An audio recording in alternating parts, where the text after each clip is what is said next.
lights flashing down in that area. There's the second placed Ford GT of Thomas Much, and as you say, the gap back to Andrea Bertolini in that Vitaphone Maserati hasn't changed so much. It's maybe just come down a little bit, but not much, and it doesn't look as though Bertolini's going to quite be able to challenge in what we've only got 3 minutes left.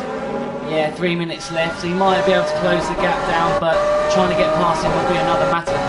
Now, the problems that have just stricken the Xavier Martin car certainly helped the Aston Martin of Christopher Nygaard. The car is sharing with Stefan Booker. They're up to 4th now, and that really is a good effort because they didn't qualify particularly well, but they've moved right up the order, so that's been a good result for them. They've stayed out of trouble. We're still riding with Andrea Bertolini here. Yeah, Booker up from 20th on the grid. Great effort from that team. Yeah, so they really have gained a lot from this race. And that's the interesting aspect of having a system where your race position in this one will qualify you on the grid for the championship race itself.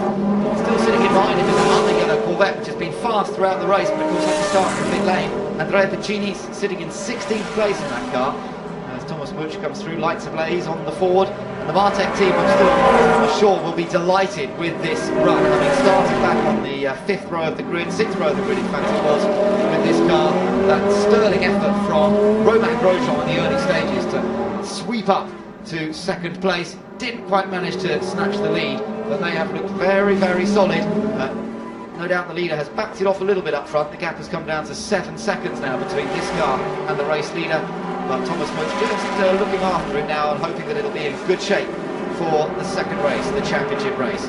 So it looks as though this is going to be the final lap. As soon as 60 minutes are up, then as the cars cross the line, the checker flag will be waiting. We're on to that last lap now, and it is Andy Zuber who leads with just 1 lap of this Yas Marina circuit to go. Riding back on board with Andrea Bertolini, and it looks as though these guys are going to settle for 3rd place, and it'll still be a very useful starting position for the championship race. Yeah, just exiting turn 3 now, looks very, very smooth for the car. Doesn't look like he's pushing it really hard, just saving those tyres, looking after the tyres on this final tour. First gear through the chicane, still taking a good amount of curb. Here's the hairpin. Good exit required out of 7. Long 1.2 kilometre straight now. Just time for him to loosen his belts, relax for a second. Yeah, and sort of wind it all down a little bit as they are on this final lap. And no doubt that's what Andy Zuber will be doing as well. And for Andy Zuber, this is going to be a pretty exciting time for him. Very much a single-seater racer. Formula Renault, Formula 3 in Europe for a couple of years. Went on to win a race in the World Series in 2005. Raced GP2 between 2006 and 2009 for teams like Trident and iSport.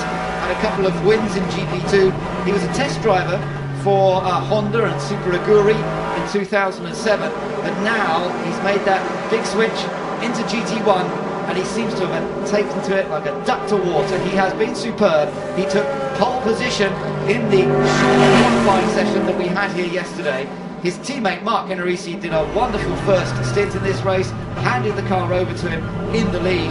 Andy Zuber, well, he's just gone for it on that new set of tyres, set a very quick lap once he was out there, and he's now just controlled the advantage that he's had. We're on board with him now in the sunshine, the heat, and he might be feeling a bit warm inside that cockpit without the benefit of air flowing over him, but he won't care, because in the first ever GT1 World Championship qualifying race, race 1 of the weekend, it is Andy Zuber and Corvette that take the victory.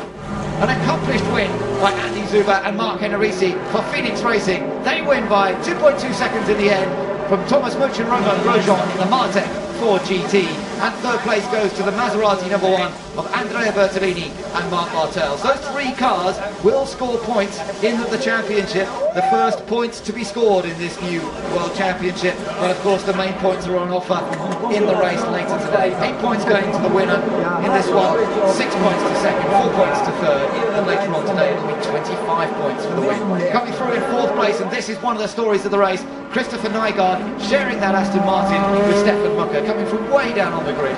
Coming through in 5th position, we're expecting, no, it's a change on the last lap, and Margaritis got 5th on the last lap. He got past the Ford GT of Bas Linders, so a change on the last lap for 5th.